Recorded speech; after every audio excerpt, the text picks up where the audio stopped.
언약에 임봉한 사람들이라는 제목을 가지고 함께 말씀을 나누도록 하겠습니다. 사도행전 2장과 4장에 보게 되면 초대교회 공동체의 모습이 나오게 됩니다. 그래서 우리가 공동체를 생각하고 본을 받는 것을 생각할 때 초대교회를 많이 생각합니다. 그런데 느헤미야서를 우리가 한 장 한 장 읽어 나가지 않았습니까? 저 역시 느헤미야서를 읽으면서 느끼는 것이 무엇이냐면 초대교회 못지않게 버금가게 이 느헤미야 공동체도 참 우리에게 많은 도전이 되고 본이 되어주는 것 같아 감사했습니다. 느헤미야는 하나님 앞에 기도했어요. 그리고 사명을 받았죠.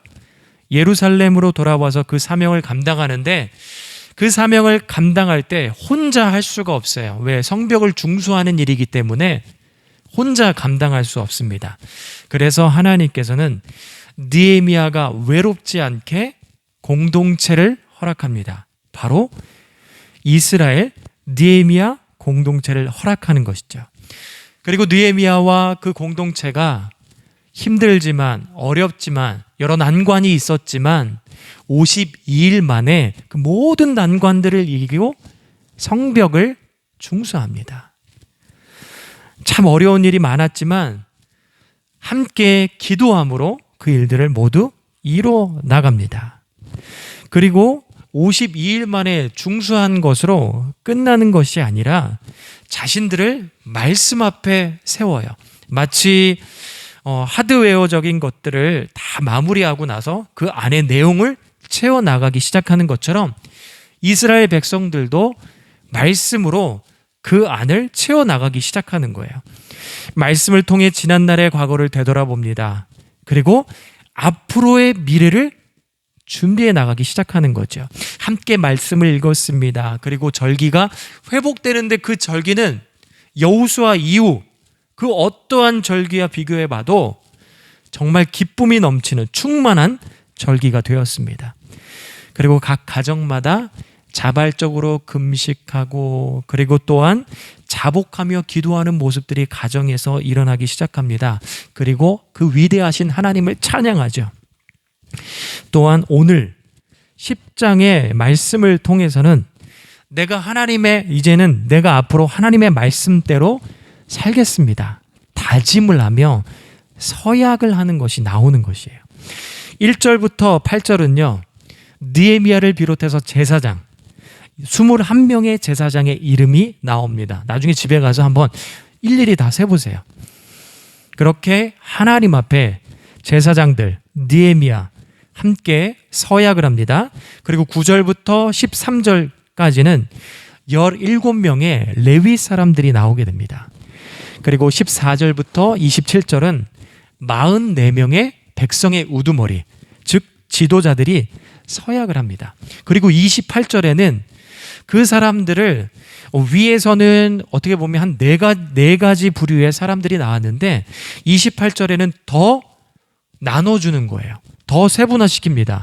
그래서 제사장, 레위 사람, 성전 문지기, 노래하는 사람, 성전 막 일꾼, 그리고 6번째로는 율법에 따라 살려고 이방인들과 인연을 끊은 자들, 그리고 7번째로 아내들, 8번째로 아들, 딸들, 9번째로 아들들을 알아들을 만한 지식이 있는 이들, 그리고 10번째로는 귀족과 형제들. 물론 이 중에는 중복되는 사람들도 있습니다. 그런데 이렇게 10그룹, 10이라는 숫자를 강조해서 10그룹으로 나타내는데 이스라엘 사람들에게는 10이라는 숫자가 완전 숫자래요. 그러니까 다시 말하면 완전히 다 이스라엘 백성들이 제사장 그리고 레위 사람들 지도자뿐만 아니라 모든 이스라엘 사람들이 하나님 앞에서 내가 앞으로는 이렇게 살겠습니다 라고 서약을 한 거예요. 그러면 어떤 내용을 가지고 서약을 했느냐? 30절부터 39절까지 그 내용이 나오는데 6가지로 우리가 간추릴 수 있어요. 첫째, 자녀들은 더 이상 이방인과 결혼시키지 않겠다라는 거예요. 그리고 둘째로는 안식일에 관한 일들을 율법을 통해서 철저하게 지키는 것입니다. 그리고 셋째로는 성전이 잘 운영될 수 있도록 정기적 헌금, 정기적 우리가 성전세라고 이야기를 하잖아요. 3분의 1 세계를 하나님 앞에 드리겠다. 넷째, 첫 소산을 성전에 바치는 것입니다. 그리고 다섯 번째는 레위 사람들이 성읍을 돌아다니면서 제사장과 함께 성읍을 돌아다니면서 11조를 걷겠다. 그리고 여섯 번째, 성전 창고가 비지 않도록 꾸준히 헌물로 채우겠다라는 거예요. 이렇게 실천적인 내용을 한 6가지 정도로 다루고 있는데 이거를 우리는 쉽게 3가지로 생각을 해봤으면 좋겠어요. 첫째는 결혼이고, 둘째는 율법에 따라 안식일을 준수했고, 세 번째로는 성전에서 일할 수 있도록 성전이 잘 운영이 될 수 있도록 11조를 내겠다라는 거예요. 그래서 성막 안에 있는 제사장과 레위인들의 삶을 함께 우리가 회복시켜 나가겠다라는 거죠. 그렇게 우리가 3가지를 생각해서 그들이 서약한 내용들, 왜 그렇게 3가지를 하나님 앞에 서약했는지 우리가 하나하나 살펴보도록 하겠습니다. 우리 30절 한번 다 같이 읽어보도록 하겠습니다. 30절 찾으셨나요? 시작. 우리의 딸들을 이 땅 백성에게 주지 아니하고 우리의 아들들을 위하여 그들의 딸들을 데려오지 아니하며. 우리가 말씀을 읽은 대로 이방인들과 결혼시키지 않겠다라는 거예요. 감정적으로 이방인들을 싫어하기 때문에 이방인들의 아들, 딸들과 결혼을 시키지 않겠다라고 감정적으로 대처하는 것이 아니라, 왜 이스라엘 백성들은 이렇게 이방인들과 결혼하지 않는가라고 했을 때 이스라엘의 신앙의 순수성을 지켜나가기 위한 거예요. 이스라엘의 신앙의 순수성을 지켜나가기 위해서 이런 결혼관을 세운 것입니다. 예전에 제가 교사 세미나를 진행하면서 어떤 학교의 교수님, 영상을 찍고 있으니까 여러분들이 생각해 보시기 바랍니다. 괜히 피해갈 수도 있으니까. 네, 어떤 학교의 교수님을 모셨어요. 그리고 나서 그 교수님과 함께 교사 세미나를 진행을 했는데 여러 가지 말씀을 해주셨어요. 여러 가지가 기억나는데 그 중에 하나, 저에게 있어서는 너무 충격적이었어요. 그 내용이. 교수님이 어려서부터 다녔던 그 교회는 어느덧 시간이 흘러서 3세대까지 함께 신앙생활을 했다고 합니다. 그럼 부모 세대들로부터 신앙의 전수가 다음 세대에 온전히 잘 전달이 돼야 되는데 전달이 되지 않은 거예요. 그래서 부모 세대들은 그래도 하나님 앞에서 그 관계가 잘 유지되지만 그 다음 자녀들, 다음 세대, 하나님과의 관계가 온전치 못하는 거예요. 우리가 지난주 김경현 목사님을 통해서 무슨 얘기를 들었죠? 하나님과의 관계가 온전치 않으면 성도의 교제가 또한 온전하게 될 수 없는 것이에요. 변질되기 시작하는 거예요. 그래서 교회, 성도의 거룩한 모임이 동호회가 되거나 아니면 동아리 수준으로 전락해 버리는 것이죠. 그래서 3세대 그리고 그 다음 세대가 말 그대로 다음 세대가 되어야 되는데 다른 세대가 되기 시작하더라는 거예요. 저는 그 얘기를 들으면서 교회 안에서도 이런 일들이 얼마든지 충분히 일어날 수 있다. 다음 세대를 우리가 기도하고 준비해야 되는데 우리의 잘못된 선택으로, 모습으로 다른 세대가 될 수도 있구나. 여러 가지를 이야기할 수 있겠지만 그 중에 하나가 언제부턴가 말씀 따라 믿음 안에서 결혼을 해야 되는데 결혼이 제대로 이루어지지 않은 거예요. 그러다 보면 아이들 교육 부서를 제가 맡거나 목사님도 아시겠지만 그러면 온전한 신앙교육이 제대로 될 수 없습니다. 왜? 교회에서 신앙교육이라고 하는 것은 교회에서 뿐만 아니라 집안에 들어가서도 그 신앙교육이 연결이 돼야 되는데 한 부모가 엄마가 아니면 아빠가 교회를 다니지 않으면 그게 온전히 이루어지지 않은 거예요. 그러면서 다른 세대가 되었다라는 거예요. 여러분 창세기 6장을 보게 되면 하나님의 아들 딸들이 나옵니다. 근데 하나님의 아들 딸들이 결혼을 하는데 기준이 뭐냐면 나의 아름다움을 보고, 내가 보기에 그 사람의 아름다움을 보고 선택을 했다라는 거예요. 적어도 하나님의 아들 딸들이 성경에 기록됐을 때 물론 우리가 외모를 볼 수 있죠. 그러나 플러스 믿음을 보거나 그들의 신앙을 본다든지 그런 외의 말씀이 기록되어야 되는데 그런 것이 전혀 기록되지 않은 거예요. 겉으로 드러나는 외모에만 집착하고 있었던 거죠. 하나님의 아들, 딸들이라고 하면 믿음과 신앙을 봐야 되는데 겉으로 드러나는 외모에만 집착을 했다라는 거예요. 그래서 결국에는 어떤 일이 벌어지죠? 하나님의 심판을 받게 됩니다. 심판을 피하지 못하게 되는 것이에요. 여러분, 우리가 여호수아 하면 무엇이 기억나요? 이스라엘 백성들이 가나안 땅을 정복하고 땅을 분배받는 내용들이 나옵니다. 그런데 하나님께서 가나안 땅을 정복하는데 성 안에 있는 사람들을 다 없애버리라는 거예요. 우리 하나님은 어떤 하나님입니까? 사랑의 하나님이시잖아요.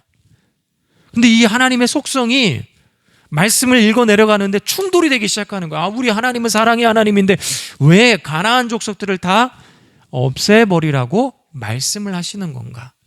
가끔가다 헷갈려하는 사람들이 있어요. 근데 하나님께서는 그만한 이유가 있기 때문에 우리보다도 더 멀리 보시고 더 많은 것들을 생각하시는 하나님이십니다.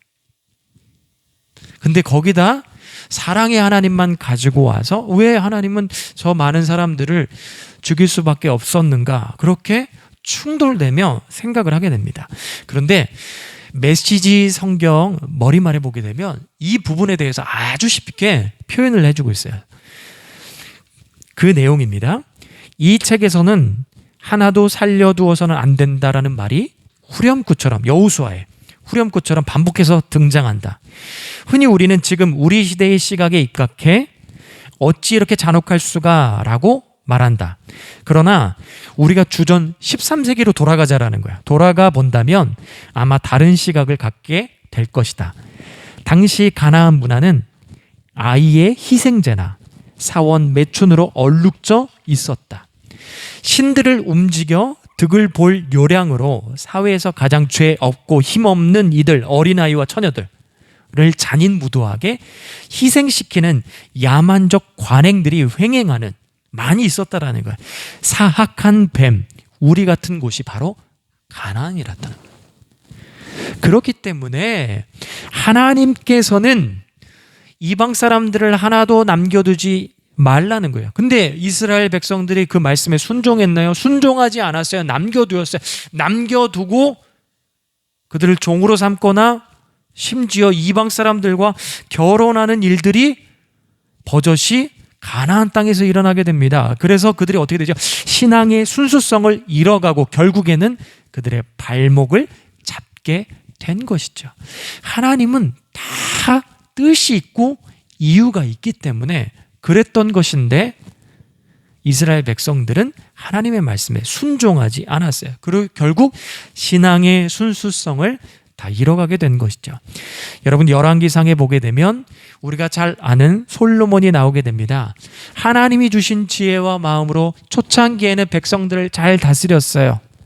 그리고 백성들과 함께 성전을 7년 동안 짓고 그리고 13년 동안 자신의 궁을 함께 지었어요. 그리고 다윗 때보다 그 어느 때보다 번영과 축복을 누렸습니다.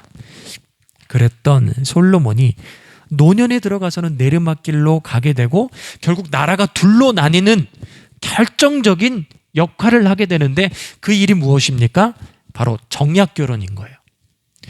솔로몬은 생각을 합니다. 어떻게 생각을 하냐면 이방 땅의 공주를 아내로 받아들이면 그들이 우리를 쉽게 공격하지 못하겠지라는 생각을 한 거예요. 그러나 그것 때문에 무엇이 무너졌죠? 하나님과의 관계가 무너졌어요. 그리고 이스라엘을 대표하는 왕이 그 관계가 무너졌다고 하면 백성들은 불보듯 뻔한 거예요. 하나님과의 관계가 더 이상 온전치 못하고 그들도 마찬가지 내리막길로 향하게 되고 신앙의 순수성도 잃어버리게 되는 그 내용이 열왕기상 11장 4절에서 6절에 기록하고 있습니다. 솔로몬의 나이가 많을 때에 그의 여인들이 그의 마음을 돌려 다른 신들을 따르게 하였으므로 왕의 마음이 그의 아버지 다윗의 마음과 같지 아니하여 그의 하나님 여호와 앞에 온전하지 못하였으니 5절 이는 시돈 사람 여신 아스타롯을 따르고 암몬 사람의 가증한 밀곰을 따름이라. 6절 솔로몬이 여호와의 눈앞에서 악을 행하여 그의 아버지 다윗이 여호와를 온전히 따름같이 따르지 아니하고. 여러분 솔로몬이라고 하면 다윗과 같이 적어도 하나님이 주신 지혜와 또한 하나님께서 눈으로 보여주셨잖아요. 그리고 꿈에도 나타나 주시잖아요. 그걸 가지고 이방 여인들과 결혼하는 것 자체가 안 되지만 결혼했다 하더라도 그들에게 말씀을 가르쳐 줘야 되는 것이 솔로몬인데 오히려 더 그의 판단력이 흐려지고 결국 흐려지는 것 때문에 이방의 우상을 섬기기 시작했다라는 거예요. 그래서 하나님께로 받은 축복, 은혜 하나씩 잃어버리기 시작하고 나라가 둘로 나누게 되죠. 이스라엘은 신앙의 순수성을 다시 회복하고 싶었어요. 말씀을 통해서 보니까 선조들이 하나님 앞에 결혼을 잘못 선택함으로 인해서 결국 신앙의 순수성을 잃어갔구나 라는 것을 깨달았던 거죠. 그렇기 때문에 그들은 서약을 한 거예요. 우리 아들, 딸들을 이방인들과 결혼시키지 않겠다. 단순히 이거는 감정적으로 한 것이 아니라 신앙의 순수성을 지켜나가기 위해서 선택한 것입니다. 그렇게 서약한 것입니다. 여러분 우리 교회 안에 물론 다 믿는 사람들과 결혼했을 것이라고 생각을 하는데 믿지 않은 사람들과 결혼한 사람들도 있을 것이에요. 그러면 어떻게 해야 됩니까? 헤어져야 됩니까? 버려야 됩니까? 보내야 됩니까? 아니죠. 왜? 하나님께서 구원하시는 그 때는 다 달라요. 그렇기 때문에 그가 구원받을 때까지 우리가 해야 될 자세, 취해야 될 자세, 끝까지 하나님께서 나를 사랑하신 것처럼 포기하지 않고 그를 위해서 기도해야 될 줄 믿습니다. 내 남편이 됐던, 내 아내가 됐던, 내 자식이 됐던, 내 어머님이 됐던, 내 아버님이 됐던 우리가 취해야 될 자세는 포기하지 않고 그를 사랑하며 기도해야 될 줄 믿습니다. 그리고 또 하나, 여러분 우리가 실천적인 이와 같이 결혼과 같이 실천적으로 우리의 신앙의 순수성을 실제적으로 우리 삶 가운데서 흔드는 문제들이 얼마나 많아요. 결혼과 같이. 그렇죠? 그런 것들을 하나님 앞에 다 내려놓고 우리가 또한 기도해야 될 줄 믿습니다. 그리고 두 번째로는 안식일을 온전히 지키겠다고 이스라엘 백성들은 서약했습니다. 구약 말씀을 보게 되면 안식일을 지킬 때 이렇게 지키라고 하면서 두 개의 말씀을 주는데 하나는 출애굽기 20장 11절의 말씀이고 또 하나는 신명기 5장 15절의 말씀인데 둘 다 비슷한 내용을 갖고 있지만 확연히 다릅니다. 출애굽기 20장 11절의 말씀인데 이는 엿새 동안에 나 여호와가 하늘과 땅과 바다와 그 가운데 모든 것을 만들고 일곱째 날에는 쉬었습니다. 그러므로 나 여호와가 안식일을 복되게 하여 그 날을 거룩하게 하였느니라. 또 하나는 신명기 5장 15절 너는 기억하라. 내가 애굽 땅에서 종이 되었더니 내 하나님 여호와가 강한 손과 편팔로 거기서 너를 인도하여 내었나니 그러므로 내 하나님 여호와가 내게 명령하여 안식일을 지키라 하느니라. 처음에 출애굽기 말씀은 안식일을 지키는데 어떻게 지키냐면 창조 기념일로 지키라는 거예요. 그리고 두 번째 신명기는 구원 기념일로 지키라는 거예요. 안식일을 지킬 때 첫 번째 어떻게 지키라고요? 창조 기념일로 지키라. 그리고 두 번째는 구원 기념일로 지키라는 거예요. 이스라엘 백성들 마음 가운데 안식일을 지키고 싶으는데 이렇게 창조주 하나님을 기억하고 우리를 구원하신 하나님을 기억하며 지키고 싶은 마음이 강하게 일어났던 거야. 왜? 말씀 앞에 섰잖아요. 말씀 앞에 섰죠.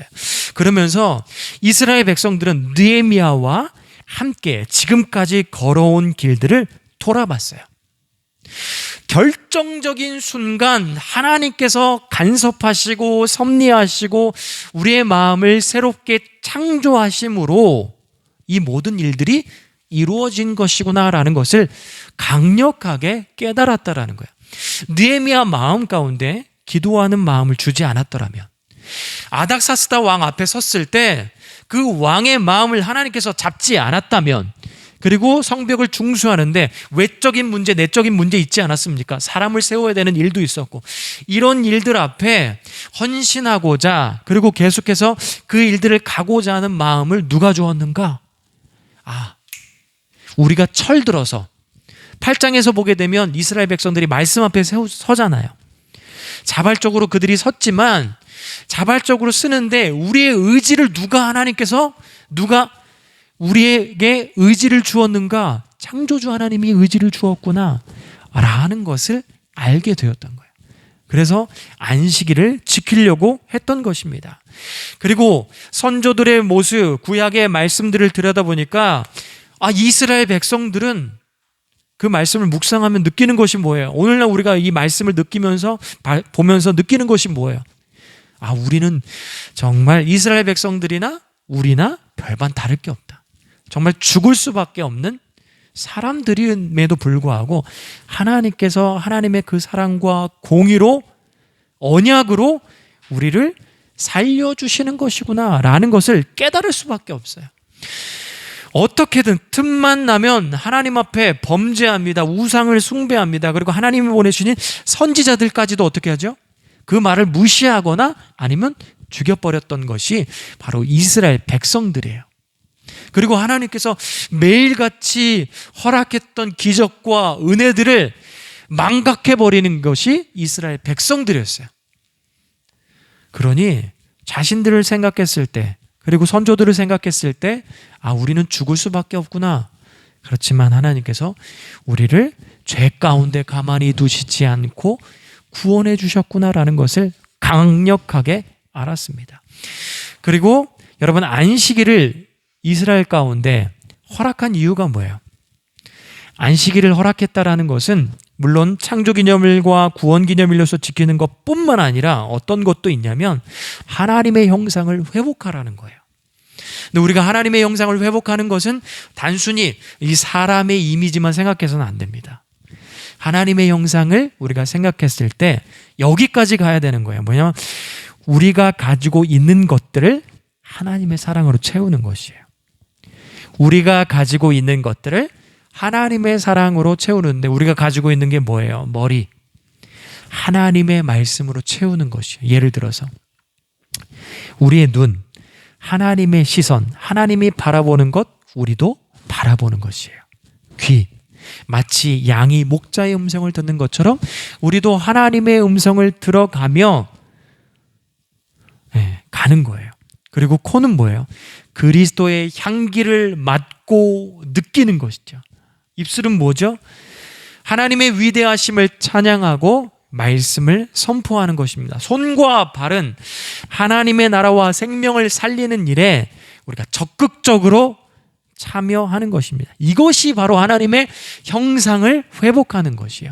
이스라엘 백성들은 이렇게 안식일을 그래서 지키기를 원했고 서약한 것입니다.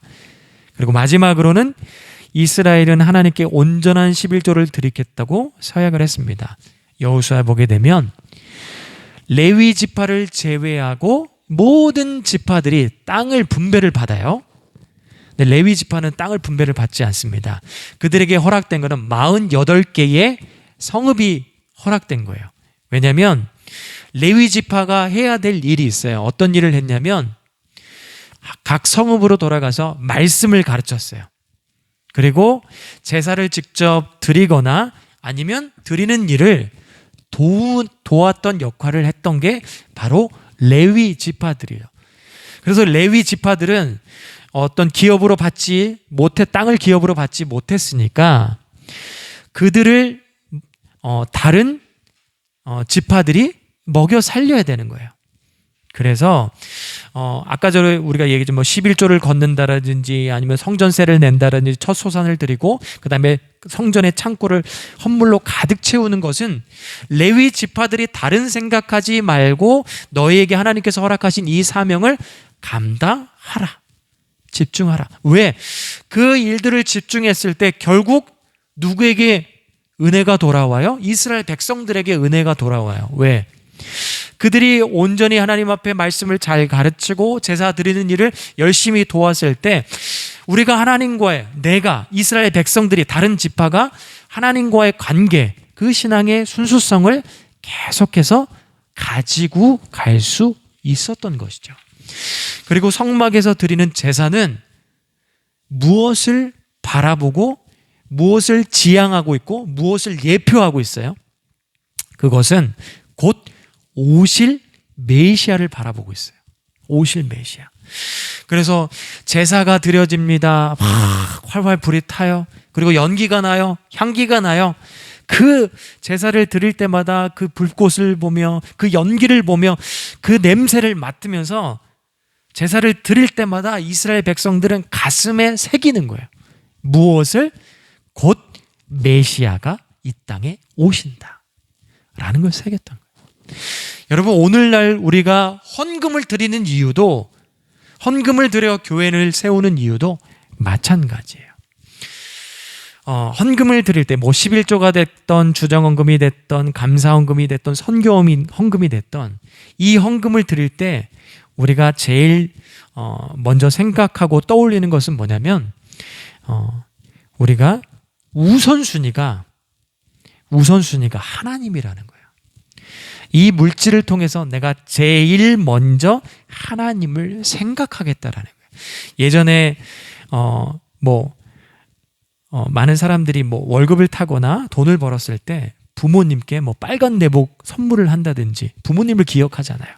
그런 것처럼 이 물질을 통해서 이 모든 물질의 주인이 하나님이십니다라고 생각을 하고 신앙 고백을 하고 하나님을 먼저 생각하며 드리는 것이 11조가 되었던 모든 헌금입니다.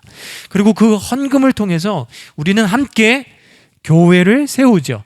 교회가 세워지면 교회에서 우리가 무엇을 합니까? 길이요 진리요 생명이 되신 예수 그리스도, 그 예수 그리스도에 대한 말씀을 듣고 함께 그 앞에서 예배를 드리고 드렸을 때 받은 은혜를 가지고 각자의 자리에 흩어져서 그 말씀을 붙잡고 살아가는 거예요. 그러면서 그들에게 그 자리에서 많은 사람들에게 선한 영향력을 흘려보내는 것이죠. 그 영향력 때문에 그들도 어떻게 해요? 하나님을 바라보기 시작하더라는 거예요. 레위 지파는 그렇게 또한 이스라엘 백성들은 하나님 앞에 11조를 드려서 제사의 불꽃을 꺼뜨리지 않았던 것처럼 우리도 동일해요. 예배, 그 헌금을 드려 교회를 세움으로 예배의 불꽃을 꺼뜨리지 않는 것이죠. 그러면서 우리도 이곳에서 예배를 드리면서 다시 오실 메시아를 바라보는 것이에요. 그리고 다른 누군가도 그 메시아를 바라볼 수 있도록 우리가 복음을 전파하는 거죠. 여러분, 이 말씀을 하고 마치도록 하겠습니다. 나뭇잎이 찬란한 것은 보이지 않는 뿌리가 있기 때문에 찬란할 수 있습니다. 이스라엘 백성들이 하나님과의 관계, 그 뿌리가 깊었을 때, 하나님과의 관계의 뿌리가 깊었을 때 그 역사는 찬란했어요. 우리도 하나님과의 관계가 뿌리 깊게 내렸을 때 우리의 인생이 찬란해질 줄 믿습니다. 이 말씀을 기억하는 저와 여러분이 되길 간절히 축복합니다. 함께 말씀을 묵상하며 기도하도록 하겠습니다.